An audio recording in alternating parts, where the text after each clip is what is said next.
ট্রেনের টিকিটের মূল্য অনেক বেশি। এত লং ছুটি 18 বছর চাকরির বয়সে কোনোদিন পাইনি।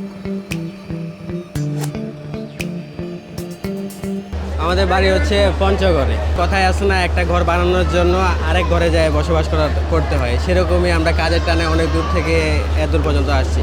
তো ফ্যামিলির তো একটু কষ্ট হবে, আর শুধু ফ্যামিলির না, আমারও অনেক কষ্ট হয়েছে ফ্যামিলিকে ছাড়ে আসার জন্য। সবসময় যাতায়াত করি, সেই হিসাবে আগের তুলনায় এবারের ট্রেন যাতায়াতটা অনেক স্বস্তিদায়ক ছিল, অনেক আরামদায়ক ছিল। এত লং ছুটি 18 বছর চাকরির বয়সে কোনোদিন পাইনি এত লং ছুটি। যাতায়াত মনে করেন আগে তো পদ্মা সেতু ছিল না, এখন পদ্মা সেতু হওয়ার কারণে আমাদের সময়টাও কম লাগছে।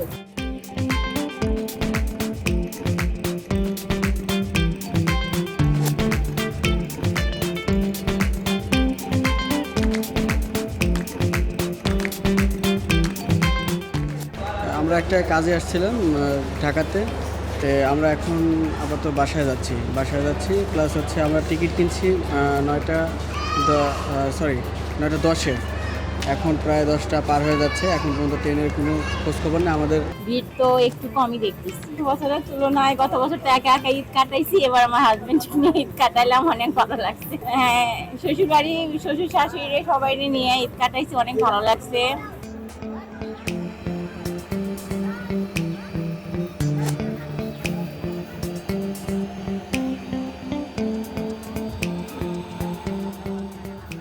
বছরের থেকে এই বছর তো তেমন একটা পার্থক্য খুঁজে পাচ্ছি না, তবে ঢাকা শহরটা একটু ফাঁকা, বেশি ফাঁকা দেখছি। আজকে যেহেতু আমরা প্রথম আসলাম, তো দিনের বেলা তো এখন তেমন একটা বুঝতে পারছি না, ফাঁকাই দেখছি। আচ্ছা, আমরা এখন তো আমি টিকিটের ভোগান্তি শিকার হইনি, আর এই বছর মোটামুটি ভালোই সবকিছু নিয়মিতই চলছে।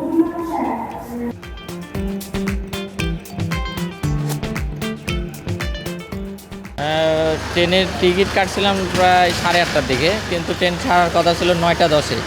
এখন 10টা পার হয়ে যাচ্ছে, ট্রেনটা এখন ছাড়ে নাই। ট্রেনের কোনো সিট নাই, ওরা হাতে একটা কাগজ কলমে লিখে দাঁড়ায় থাকার সিট দিতেছে। আবার ট্রেনের টিকিটের মূল্য অনেক বেশি।